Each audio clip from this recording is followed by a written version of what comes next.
We have Dr. Raymond Keller, who is one of the foremost ufologists in the world. He has traveled over 40 countries, including China, in pursuit of esoteric knowledge and lecturing to groups about the UFO phenomenon and the planet Venus. Today, he will be discussing his newest book, Flying Saucers, From Venus They Come. Welcome, Dr. Keller, to Zoom Into Books. Would you please tell the viewers a little about yourself and a little about this book we're going to be discussing today? Thank you, Kathy. It's a pleasure to be here once again and share this valuable information with all of the followers of Headline Books and those interested in the subject of ufology. I'm Dr. Raymond Andrew Keller. I've been investigating UFOs and writing about them since a reporter on the Bedford Times Register back in 1967 in Ohio, and working with Earl J. Neff of the Cleveland Ufology Project, Leo Sprinkle, who recently passed away, from the former APRO, Aerial Phenomena Research Organization, of which I was a member. I have got my master's degree in Latin American literature and my doctorate in history from West Virginia University here in Morgantown. This is my home right here in Morgantown, West Virginia. And some of the activities where you could actually meet me in person coming up here are going to be on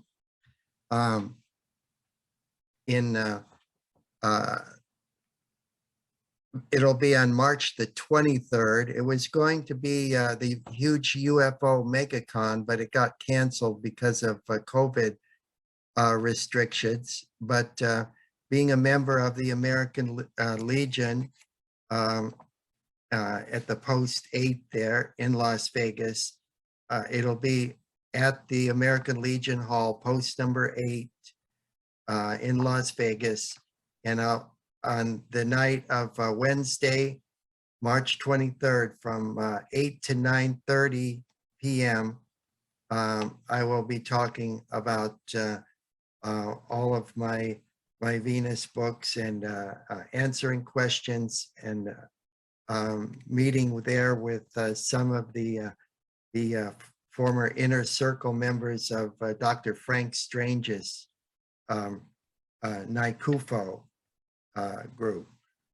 And so that's going to be a very exciting. And then later on in April, and I'll be at the Mount Shasta, California,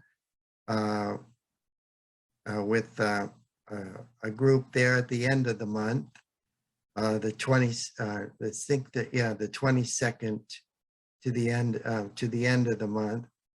And then in May the 15th through June the 15th, I'll be in Germany and also Austria, in Vienna, Austria, and 3 locations in Germany, talking about my books there with Omnek Onek's team. She's another contactee from Venus, the ambassador from Venus, but I'll just be working with her team, doing a special tour there.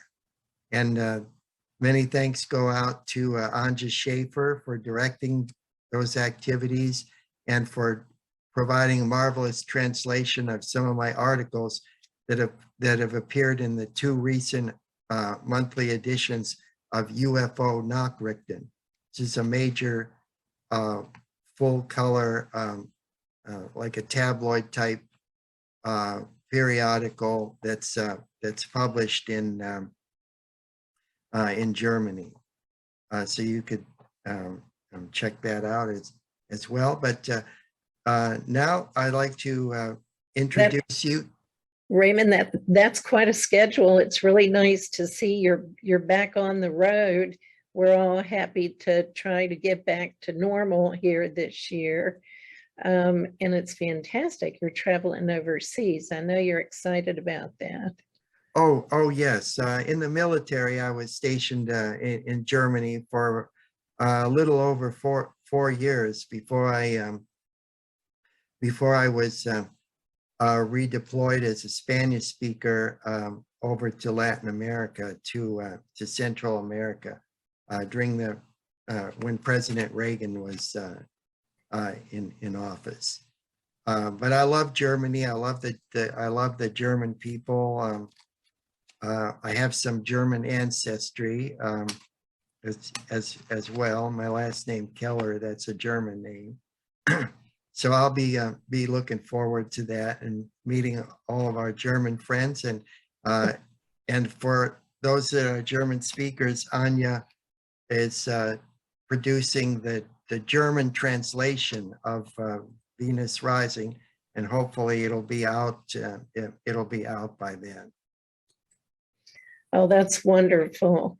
And we want to welcome everyone who's joined us on Facebook today for the live stream of this video. If you have any questions during Dr. Keller's presentation, please type them in the comments. We'll make sure he answers those at the end of his presentation. So, Raymond, do you want to go ahead and share your screen and start? Oh, yes. Yes, let's do that. Okay, this is the title of the 7th book in the Venus Rising series, Flying Saucers from Venus They Come.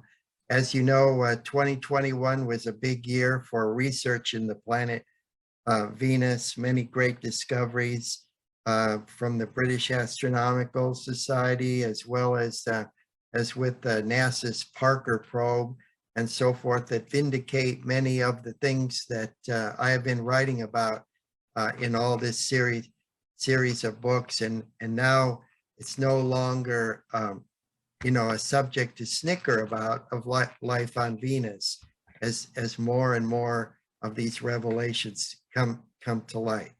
So moving right along with Flying Saucers from Venus They Come. And okay. What I do in this book is examine the superphysical and physical aspects of the enigmatic flying saucers and their crews, and I peer into some of the darker aspects of the UFO enigma as well, to include missing UFO experiencers and the dangers of being ensnared in flying saucer cults.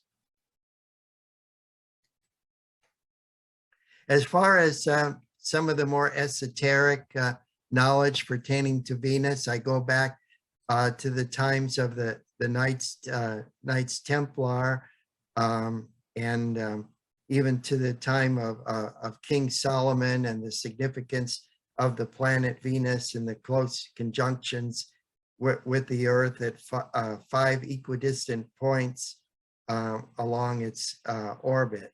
So we see Venus is the pentagram of King Solomon, the 5-pointed star, as well as in the Theosophical Lodge, of which its founder, Helena Blavatsky, said Venus was the most powerful and occult of all worlds. Now, the Rosslyn Chapel is very famous in Scotland, and those who are followers of Dan Brown, for example, know a little bit about its association with Mary Magdalene and Jesus, and so forth. But this is where one of the early founders of the Knights Templar was in the 12th century, and by 1490 they finished the building of the Rosslyn Chapel and dedicated it. And there were many accounts at that time of the appearance of disc-shaped objects. And here you see a Venusian scout ship hovering outside the Rosslyn Chapel, startling the monks, and so forth. And this is courtesy of the Tri-County UFO group in Sebring, Ohio, from the 1960s. This is German ether physicist Carl Schappeler, and a diagram for his advanced generator that set up an ether flux along the lines of an electric field. And Schappeler's ether physics formed the basis of the later creation of a German flying saucer prototype toward the end of World War II. And in the book, I take a look at that and how it, how it allegedly worked and everything. And it did only fly one time, one test flight on Valentine's Day of 1945 outside of Prague, Czechoslovakia, the closing days of World War II. Thank God, sabotage by internal German resistance and Allied air raids thwarted the various Nazi secret weapons projects from coming to their full fruition and deployment. Then I turned my attention to the British Isles and the creation of these levity discs. Not too much was known about these, but thanks to information from Electric Spacecraft Journal down in North Carolina and other sources, I was able to get photos and information on these levity discs that were designed by the British electronics wizard John R.R. Searle. He's about 90 years old now. Here he is seen in his younger days with a prototype disc at a diameter of slightly over 30 feet hovering in the background. And the design came from ideas he had first conceived back in 1949 while working as an electronic and electrical fitter for the Midlands Electricity Board in Worcester, United Kingdom. And what's interesting about all the great inventions and the breakthroughs, they don't come through scientific boards and committees. They come through individual sparks of revelation. Even, the computers that we have today came about because people in Western, in the Western states and up in Seattle and down in California and the Valley and so forth, were working in their garage, experimenting with different kinds of computers and things. So I look at all these kind of innovations in the 1940s forward.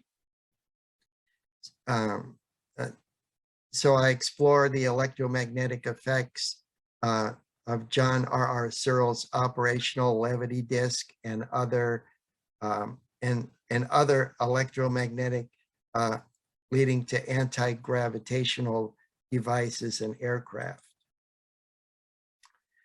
Now, this is a UFO that was photographed in 1965 by two brothers in Beaver County, Pennsylvania. And they were out taking photos of the moon when this unusual object appeared to be taking off from a woodlands area. The glow surrounding the UFO is a clear demonstration of the Searle effect, where the atoms in atmospheric molecules are ionized by the energizing power cells of an interplanetary spacecraft. Here's a photo, a rare photo of the pioneer inventor John R.R. Searle. This the last photograph known of him, taken in 2014. Now I turn my attention to the United States and the beginnings of anti-gravity research, which were essentially financed as a one-man project. This is Roger W. Babson's older sister who drowned at the bottom of a river on the outskirts of Gloucester, Massachusetts during his youth. And he blamed gravity for his sister's death and swore that he wouldn't rest until he found an answer to overcoming gravity. Now, at the start of 1949, he had amassed vast personal funds as a stock market analyst and investor, and he established the Gravity Research Foundation in New Boston, New Hampshire, and funded various research by giving awards to scientists from around the world for their gravity research. Babson graduated from MIT, and he had a Bachelor of Science degree in engineering. But it was his interest in gravity that inspired him to enroll there. While taking a class there from engineering professor Dr. George F. Swing, Babson used his knowledge learned to analyze stock market movements and make profitable investments. Essentially, Babson drew a nominal line through zigzagging market action on a financial chart to predict price trends. And so he bought and sold stocks within the perimeter established by the extended lines. One of the brokers in his investment firm, Alan H. Andrews, refined this technique into Andrews pitchfork since it's utilized as a investment trend line indicator and technical investing technique. So the visionary Babson funded the initial anti-gravity studies in the United States. That's him on the left, next to the globe, at the Babson College in Babson Park, Massachusetts. He continued to ponder a utopian future where the application of anti-gravity technology would become a reality.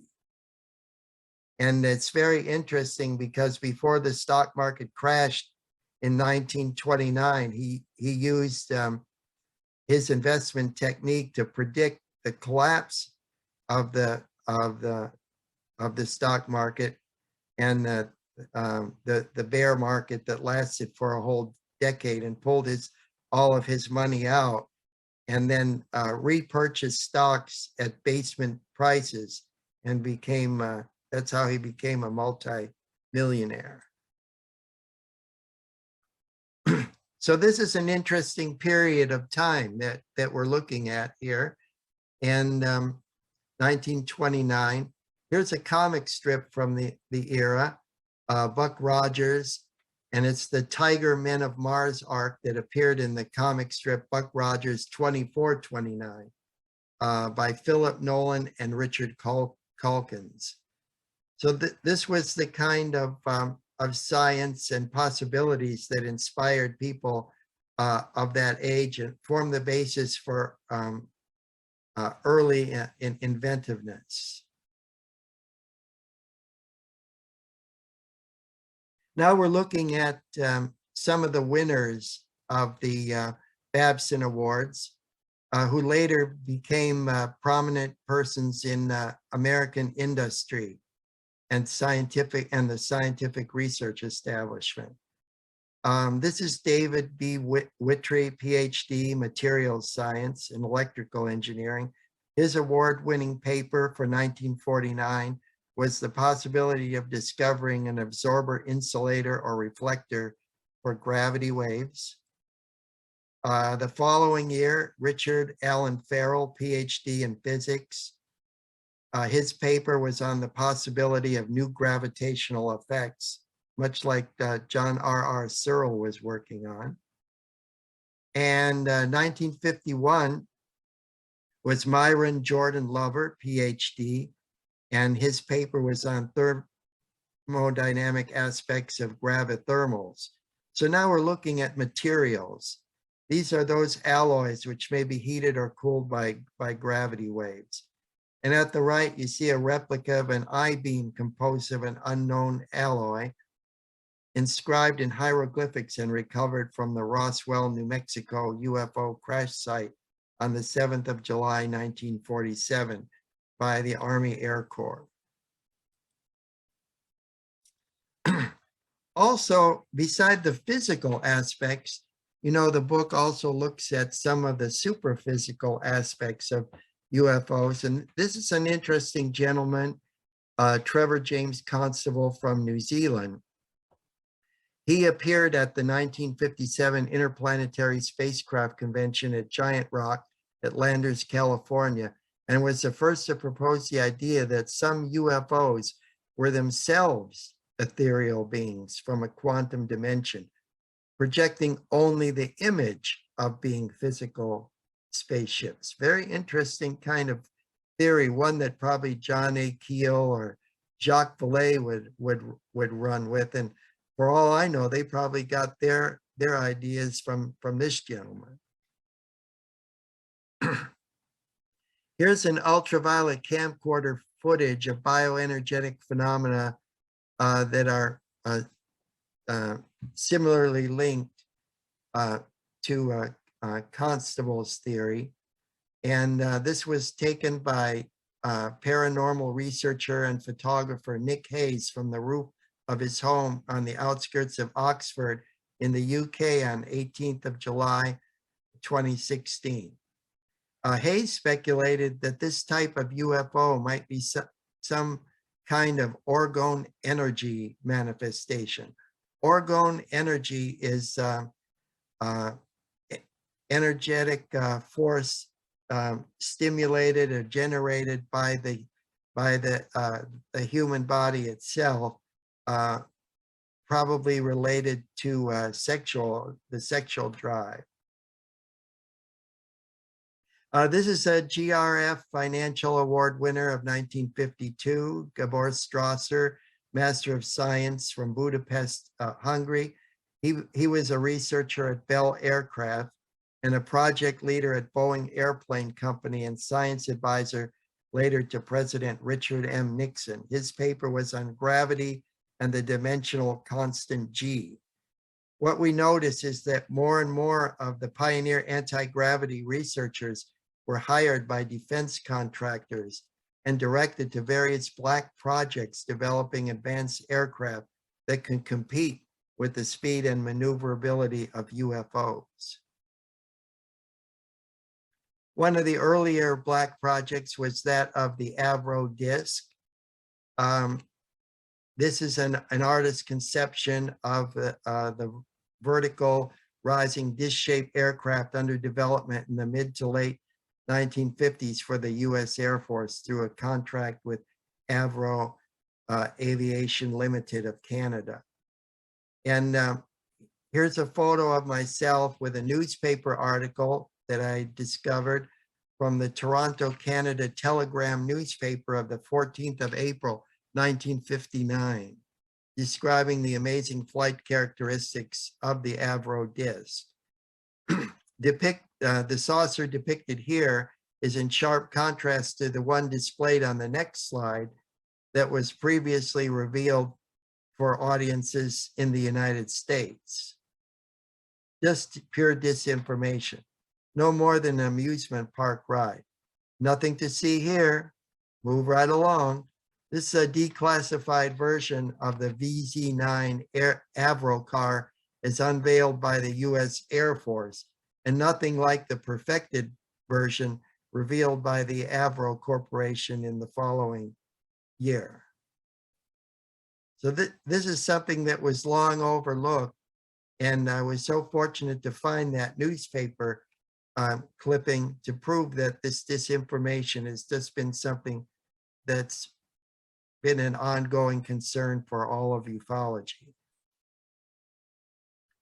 Now, 1955 was a very key year for anti-gravity research. Here's Dr. Charles T. Dozier on the left, senior research engineer and guided missile expert at Convair Division of General Dynamics, conducting an anti-gravity research experiment with Martin Kaplan the Convair senior electronics engineer. This is George S. Trimble, the vice president in charge of advanced design planning at Martin Aircraft Corporation in Maryland. Here he organizes the Research Institute for Advanced Study to investigate gravitational effects. At a meeting in Maryland in November of 1955, George Trimble discusses the application of anti-gravity research to aviation with two Martin aerospace scientists, J.D. Pearson in the center and William B. Yates on the right. And then here I found a very unique connection with these anti-gravity researchers in the civilian scientific community with the contactees. This is Carroll A. Honey.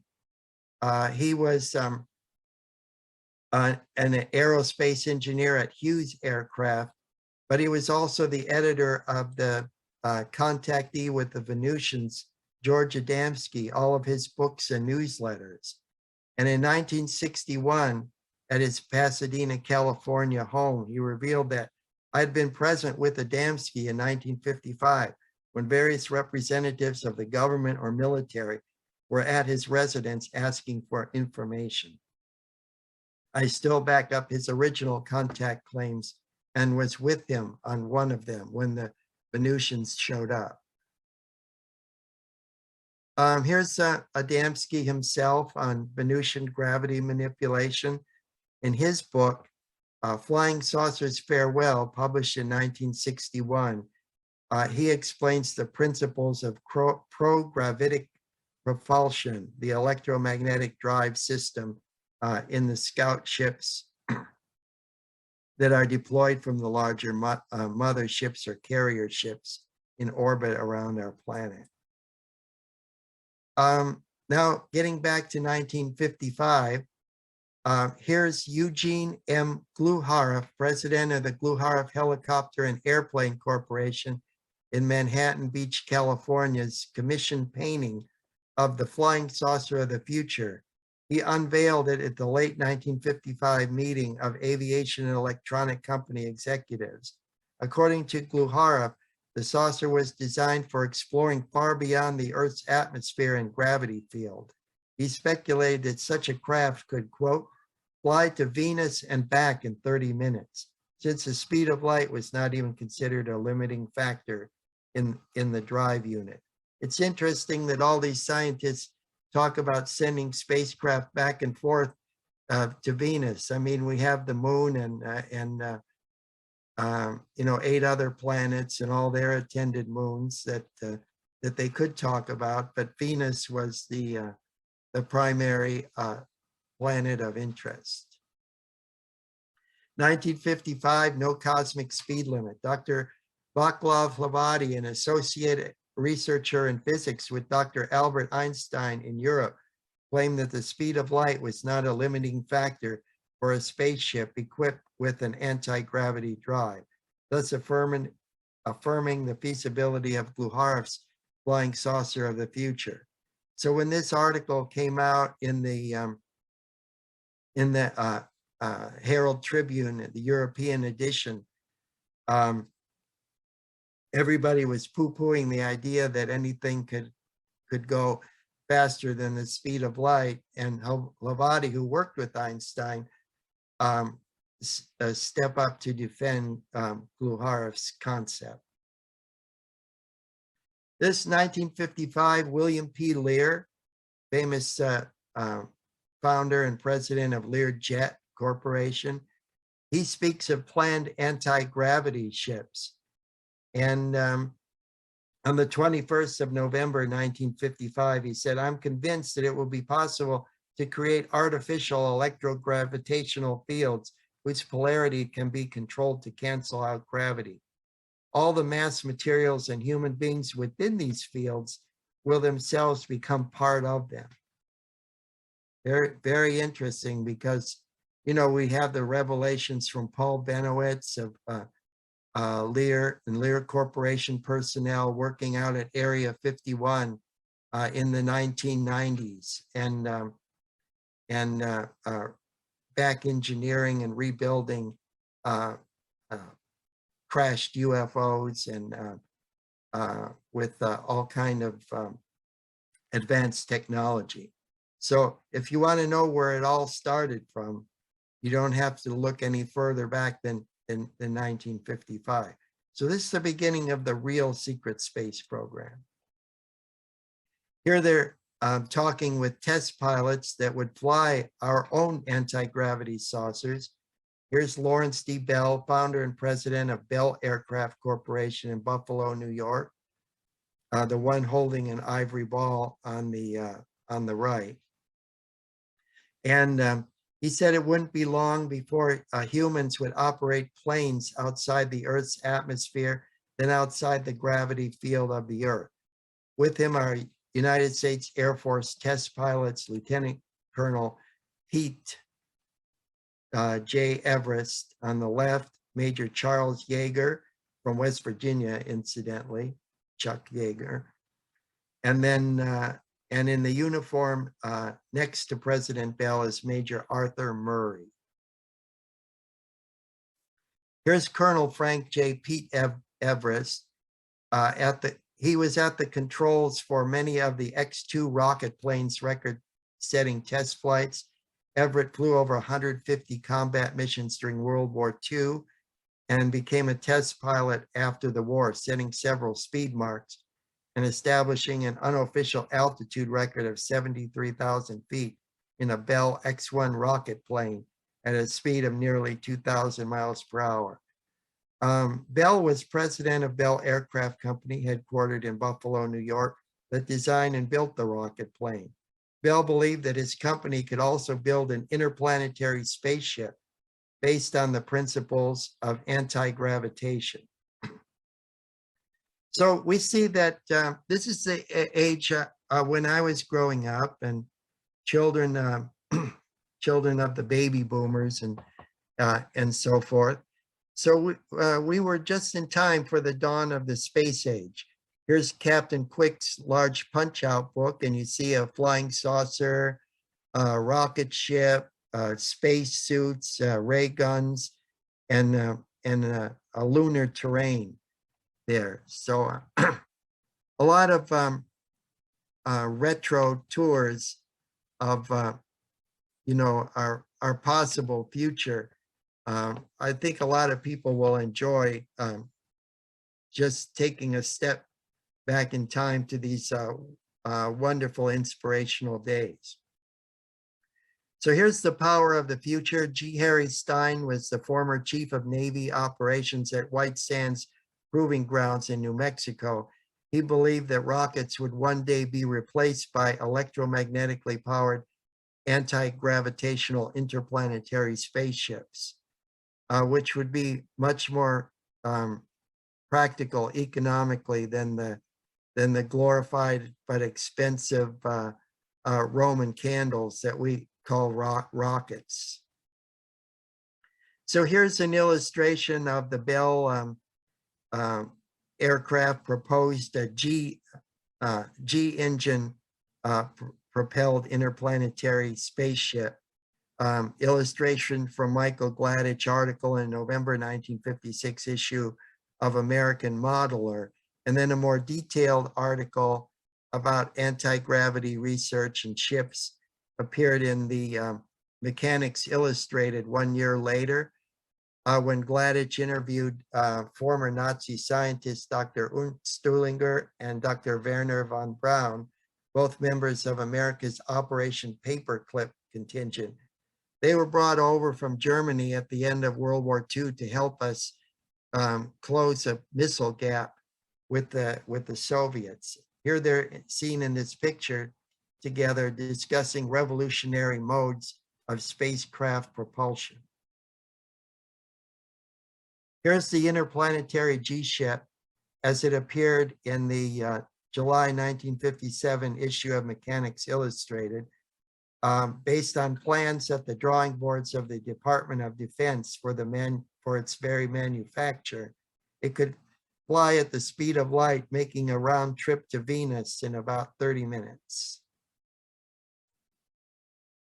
Michael Faraday, of course, we all know from science class that he was the guiding light and the inspiration behind research into electromagnetism and electrochemistry, founding the principles which underlie electromagnetic induction, diamagnetism, and electrolysis. So Faraday sparked a fascination by all with electricity that has never quit. Pardon the pun. Okay, then the mid-1950s saw a lot of really cool inventions.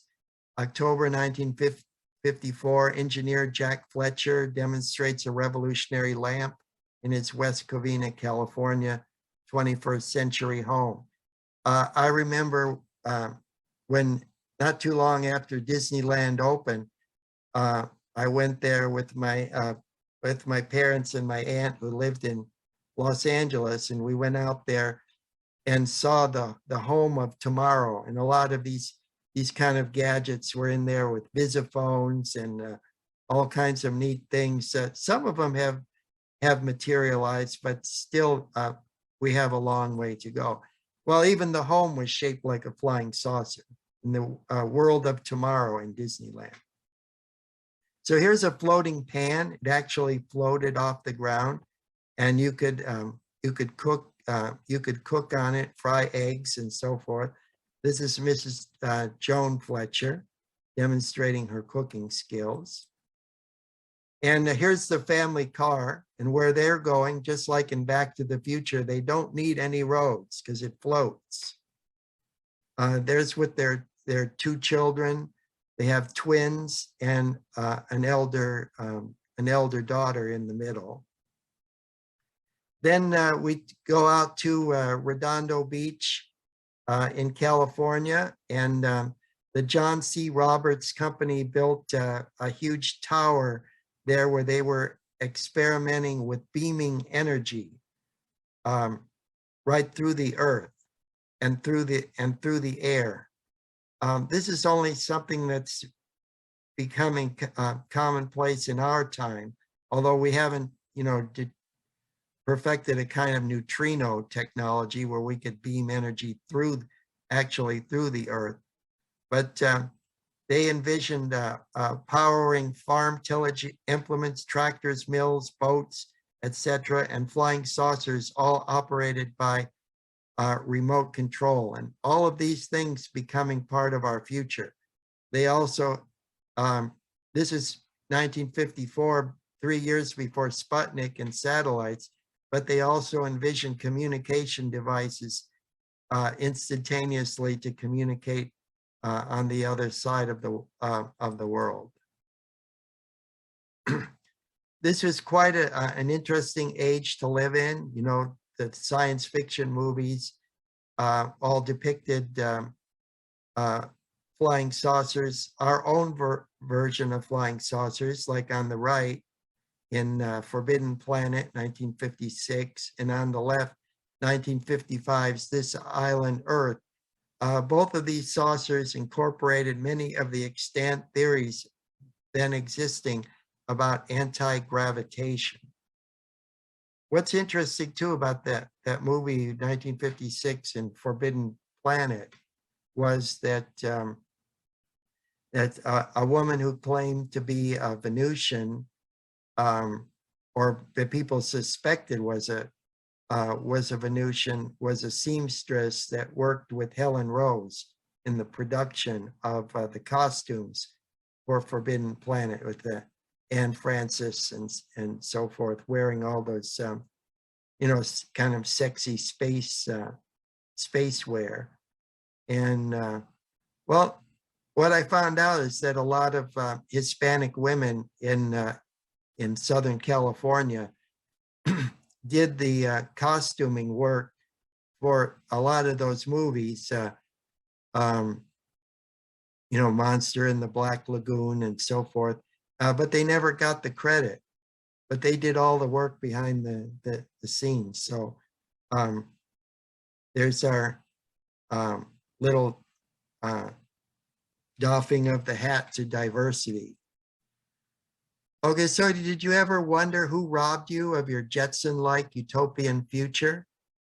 Well, an informed citizenry is our best defense in preserving liberty. So as you read these Venus books, you'll get a true understanding of the 1950s, what was really going on, and the origins of the black ops and black projects and the real secret space program. So this isn't mere fantasy. All of this material is fully documented and appeared in the press at the day. So you won't find it in the internet, but you'll find it in the Venus Rising series. So I hope this is just a preview of 2 chapters in the book. So I hope you will you'll go out and get this book, because you'll never look at the UFO phenomena or the UFO conspiracy in quite the same way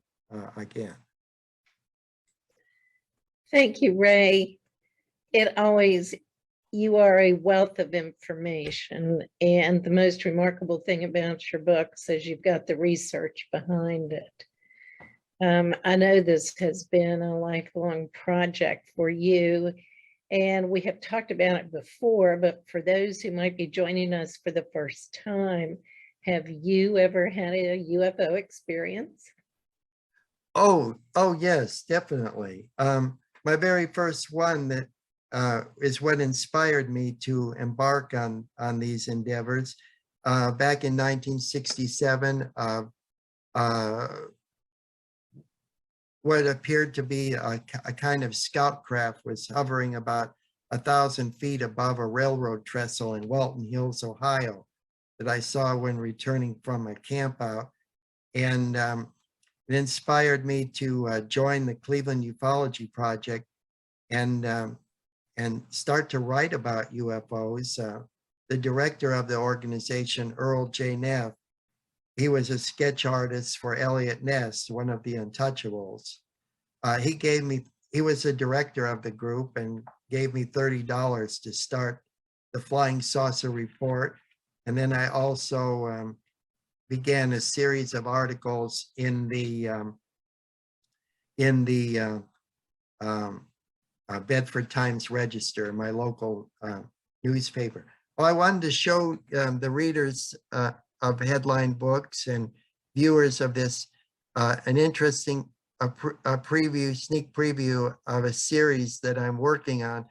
It's already in part 25 on phantomsandmonsters.com. That's Lon Strickler's site, and they could read those articles for free. And let me bring this up. Okay, what you're looking at here is the extraterrestrials. I put this slide together. Superman represents the good ETs. Ming the Merciless in the center represents the bad ETs, and the rat spider from the movie Angry Red Planet, American International Pictures, 1960, represents the ugly. So we have the good, the bad, and the ugly. So what the article deals with, what that whole series of articles deals with, is Dr. Frank Strange's, who wrote the book, Stranger in the Pentagon, and introduced us all to Valiant Thor and so forth. It's a series of articles about the life and times of Dr. Frank E. Strange's. And he believed that UFOs were synonymous with angels, just like Billy Graham did. And he had various classifications of angels. And of course, he had the fallen angels as well. So he writes about the ongoing struggle behind the scenes of the good ETs and the bad ETs. And I know that many will find that series quite interesting. And that's what I'm going to be talking about when I go to the American Legion there in Las Vegas on March the 23rd. That's fascinating. And I have posted those links in the Facebook feed. And when you are viewing this video on the Zoom Into Books YouTube channel, those links will be at the end, so you can go look at those articles, which sound fascinating. Raymond, do you have a copy of the new book with you you could hold up for the people? Oh, yes, yes. Flying Saucers, from Venus They Come. You see the beautiful Venusian. This is based on a photograph or an account from Australia, from southern Australia, in the Bight of Australia, they call it, down around Adelaide, where a saucer landed and a beautiful Venusian young woman came out and met a bunch of school children at recess. So you see, it's on the beach, and there's a Venusian saucer hovering overhead. Well, the book was just released yesterday. You can get the book at headlinebooks.com, on Amazon and other fine bookstores. Raymond, what's your next project? I know you've got the articles, but tell people about your next book. Okay, the next book that I'm working on will be with some of the spiritual aspects of UFOs. So I'll have complete documentation of Dr. Frankie Strange's, as well as a famous woman from West Virginia who worked in Peru with Dr. George Hunt Williamson in the Temple of the Seven Rays, and then later in Williams, Arizona, and up in Mount Shasta, California. But I'll leave that as a big surprise. She had predicted the signs of the end of the world. Well, the end of the world as we know it, like the REM song has to say. And then I'm also working on a text of the Gnostic scriptures in the first couple of centuries after the New Testament books were written. Well, we look forward to all your forthcoming books. Your research is impeccable.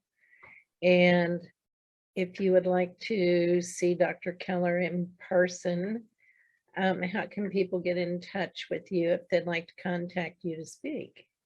Okay, they can just email me at rkeller, number 1, just the number, rkeller1 at mix, that's mix .wvu.edu, or they could contact Rob Potter at thepromiserevealed.net. Okay. Either one of those, or they could even contact you, Kathy, at Headline Books. Yes, you sure can. And we can always get in touch with Dr. Keller for you. You can go to zoomintobooks.com or headlinebooks.com. Raymond, I want to thank you so much for coming on Zoom Into Books. It's always a pleasure to have you. And we look forward to your next book and a report on your travels this year. Oh, thank you, Kathy. I'll be so pleased to present that report. Well, thank you. And thank you, everyone, for joining us. And we'll see you again soon on Zoom Into Books. Thank you, my Bye-bye. friends.